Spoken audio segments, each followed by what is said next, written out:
Assalamualaikum warahmatullahi wabarakatuh. Masih bersama saya Mitra Olahraga TV, Gilang Sudrajat di Liverpool. Dan ini adalah my kosan saya. Ini ada Gesa di belakang sana. Dan saya mau menjelaskan bahwa kehidupan di Liverpool itu sangat low life sekali. Dan kenapa saya ingin mencoba buat YouTube, karena memang belakang saya ada di orang tua. Karena memang saya pengen sharing apa yang terjadi di sini dan saya ngapain aja tiap harinya. Saya barusan balik dari Indonesia kemarin dan sudah 1 tahun di sini. Balik di Indonesia sebulan, Lebaran, Kurban, habis itu balik lagi ke UK. Di sini ada perhimpunan pelajar Indonesia yang bisa mengadu komunikasi teman-teman yang ada di Liverpool, teman-teman Indonesia yang ada di Liverpool, pelajar-pelajar yang Indonesia di Liverpool untuk bisa berkumpul bersama-sama. Dan kenapa saya membuat video ini juga iseng-iseng aja, bikin punya YouTube channel dan segala macamnya. Sometimes nanti ada nyanyi-nyanyi, foto-foto dan segala macamnya, traveling dan segala macamnya. Ini saya membuat ini untuk memberikan curhatan hati saya pada teman-teman yang ada di Indonesia untuk bisa belajar di Liverpool. Cerita singkat tentang saya adalah, yang pertama, saya dari Semarang. Saya SMA di Semarang, SMP SMA di Semarang, dan saya S1-nya juga di Semarang, ambil manajemen dan fokusnya ke pemasaran, marketing. Belakang saya, teman S1 saya dari Jakarta, dia S1 di Semarang juga. Dia yang membimbing saya untuk bisa kuliah di sini.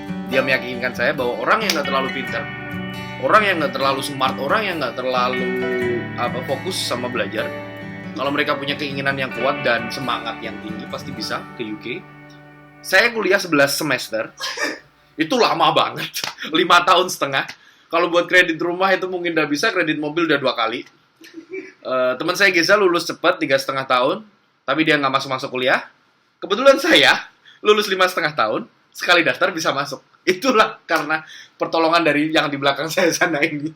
Yang belakang saya ini udah mengalami lebih dari 1,5 tahun hidup di Liverpool sebagai bukan mahasiswa, pre-master, tapi dia punya banyak banget pengalaman di sini. Dan mungkin next di video saya dia bakal cerita-cerita tentang pengalaman dia ada di sini. Belakang saya ada Adi. Ya, betul. Adi Winata itu ilmu pelayaran ya dia? Iya, betul. Ilmu pelayaran, dia udah 2 tahun juga di sini. Bego orangnya, tapi sebenarnya baik hati. Uangnya banyak, pas awal bulan, akhir bulan kere.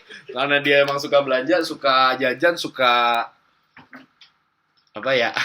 suka yang lain juga. Dia suka nyanyi, suka beli gitar. Ya. Dan minta kalau akhir bulan, awal bulan dapat transferan 5.000 pounds. 5.000 pounds, bayangin. Itu adalah 100 juta. Tapi buat dia, 2 minggu habis, akhir bulan, ngelain saya, Lang, iya Di, ada nasi nggak? Itu uang saku 100 juta sebulan. Kemana saya nggak tahu. Tapi saya sebagai teman yang baik, saya mau menolong dia. Dan saya sangat berjasa buat kehidupannya dia. Soalnya, sombong banget ya gue. Soalnya saya emang punya nasi. Duit nggak punya, tapi saya suka beli nasi, saya suka masak. Dia sangat tertolong dengan masakan saya. Sombong ya, tapi ya nggak apa-apa. Nama juga sama Adi, nggak apa-apa. Ada Geza yang nolong saya. Saya pertama kali datang ke Liverpool, pertama kali nyampe sini itu ditolong sama Geza. Dan saya hidup di flatnya Geza, nggak bayar awalnya. Terus saya dapat flat sendiri, saya bayar flat sendiri. After that 6 bulan saya nggak betah, saya balik lagi ke X Building namanya, apartemen saya yang sekarang ini, yang saya bayar sama Adi. Belum bayar sih sebenarnya, tapi mau. Geza yang punya, itu yang di belakang. Dadah dulu guys. Ini Geza. Dia punya YouTube channel juga. Dia punya YouTube channel guys ya. Loh, yang kemarin diupload itu? Oh, itu PPI ya, PPI Liverpool. Tapi yang dia pernah casting film, saya yang rekam. Multi talenta juga orangnya. Bagus buat kita ngobrol-ngobrol. Flashback, kembali lagi ke background saya adalah S1-nya di Semarang. Saya ambil manajemen, saya kuliah sambil kerja. Kebetulan saya juga bantu-bantu orang tua untuk menyelesaikan pekerjaan yang ada di sana. Jadi, ketika kita umur 19, 20, dan 21, kita sudah mengenal uang, pendidikan itu tidak menjadi penting. Pendidikan udah nggak concern lagi. Kalau kita udah punya uang, isinya cuma seneng-seneng aja. Kesana kemari nggak jelas, nggak ngurusin kuliah, tapi kerjaan diurusin karena menghasilkan.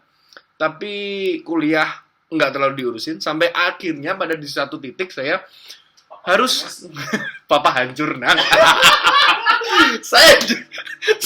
saya mendapat sebuah teguran untuk saya menyelesaikan kuliah ketika teman-teman saya termasuk Geza yang ada di belakang sana telah menyelesaikan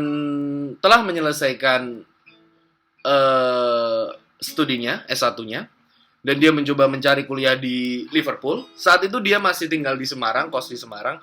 Saat masa tenggang dia setelah lulus dan dia masa tenggang mau ke Liverpool, saya nyamperin Geza bersama teman saya namanya Ahmad Muzaki. Saya nyamperin dan saya banyak sekali bertanya. Saat itu tidak ada kepikiran sama sekali di otak saya bahwa saya ingin kuliah di luar negeri. Akan tetapi saya berpikir kembali bahwa apa yang terjadi di apa yang terjadi di masa depan itu bakal memengaruhi kita semua. Apa yang terjadi di masa depan itu bakal lebih susah dan tidak gampang. Oleh sebab itu, saya berpikir untuk ingin menyenangkan orang tua saya, salah satunya. Saya ingin belajar di luar negeri dan segala macamnya.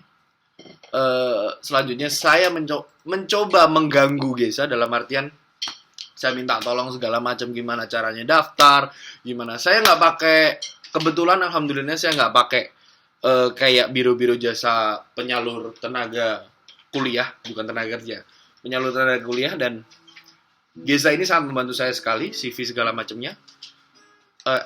I want to have a project with Geza Albana when he back to Indonesia. I want to have project to make the people in Indonesia can study in UK. Not only with scholarship, but also with their own father money. Because right now, I think Indonesian people is really rich, and Indonesian parents will want to have the son and have the bright future. And mungkin banyak orang tua di sana yang mampu, dan orang tua di sana yang punya uang.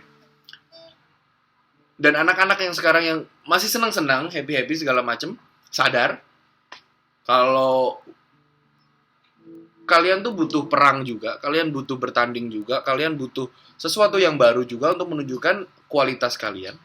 Nggak hanya dengan membeli dengan brand-brand yang baru, belanja dengan hal-hal yang baru, tapi ketika kalian bisa kuliah di luar negeri, itu adalah satu nilai plus buat kalian sendiri. Kalian keluar dari zona nyaman, walaupun di sini tetap nyaman, dengan transferan orang tua dan uang dari orang tua yang unlimited mungkin. Tapi kalian akan merasakan di mana jauh dari orang tua itulah hal yang sangat-sangat mendidik untuk kedepannya. Apalagi guys? Perkenalan guys. Kuliah sampai UK. Kuliah gampang gak guys? Kuliah gampang. Kalau kuliah itu relatif gampang kalau selama kita punya internet. Google Translate, googling dan segala macamnya itu sangat membantu, dan pemikiran-pemikiran Indonesia kita, pemikiran-pemikiran nalar kita, pemikiran-pemikiran dasar kita orang Indonesia itu relatif smart, relatif pinter, sama halnya dengan orang-orang yang ada di UK.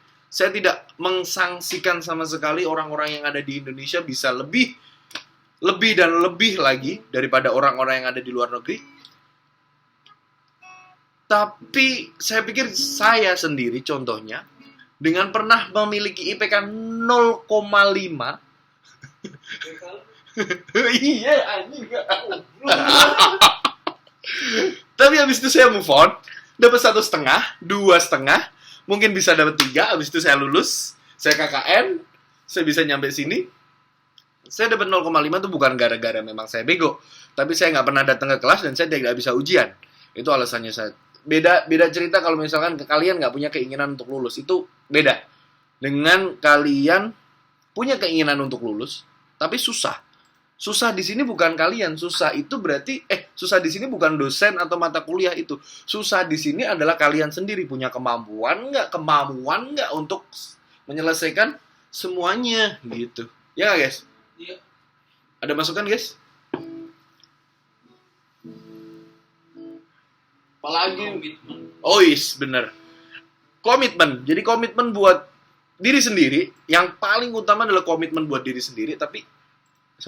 Komitmen buat diri sendiri. Tapi kalau kita udah komit dengan diri sendiri, kita nggak perlu menanyakan lagi apa yang kita mau, apa yang kita pengen, dan apa yang kita tuju. Setelah kita punya komitmen atas apa yang kita mau dan apa yang kita pengen, kita bakal ngejar itu dengan secara tidak sadar. Apa yang kita lakukan adalah hal-hal yang baik untuk kita sendiri.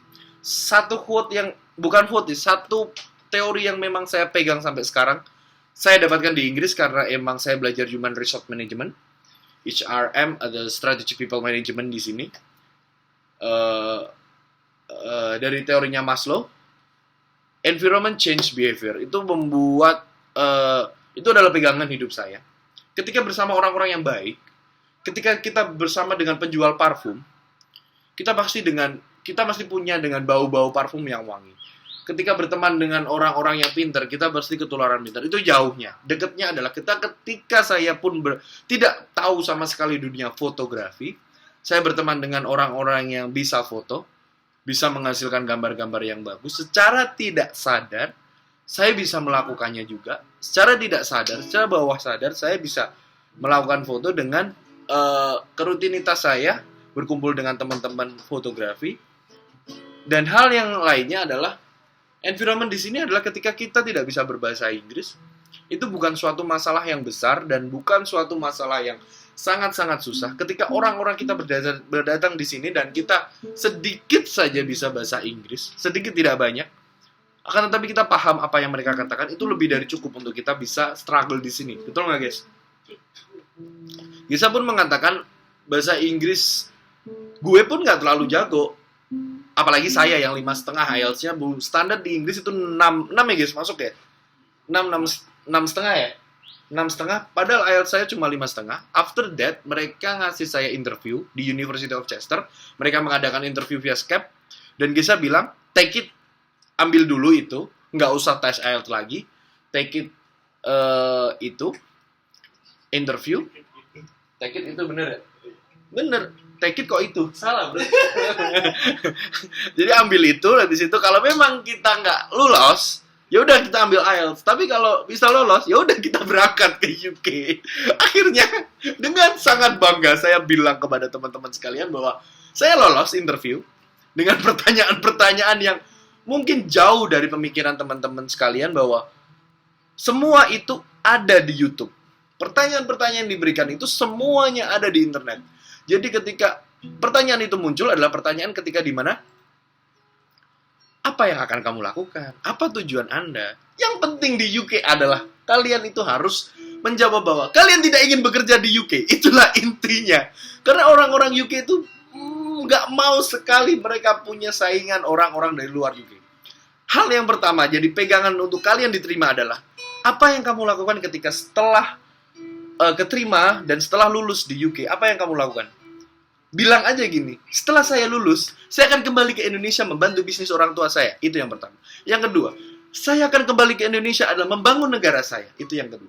Yang ketiga, saya akan mencari pekerjaan di Indonesia, kembali lagi ke Indonesia, dan membangun Indonesia menjadi lebih baik. Itu adalah jawaban sebenarnya. Jangan jawab akan nyari kerja di Inggris. Lu nyusahin orang Inggris, lu gak bakal keterima, susah ntar. Udah biarin aja. Lu bilang aja balik ke Indo. Dan ini tanggal berapa, Dik? 21 ya, guys? 20 ya? 21 Oktober 2014, Gilang Sudrajat, Geza Albana, dan 2015. Oh iya bener. Nggak kerasa bro hidup di UK. Easy banget, easy. Low life. Saya Gilang Sudrajat, belakang saya ada Geza Albana, kasih dada guys. Dan ini ada Adi Winata, rocker sejati. Demikian YouTube channel saya hari ini. 21 Oktober 2015, Gilang Sudrajat melaporkan dari X Building, Liverpool. Terima kasih.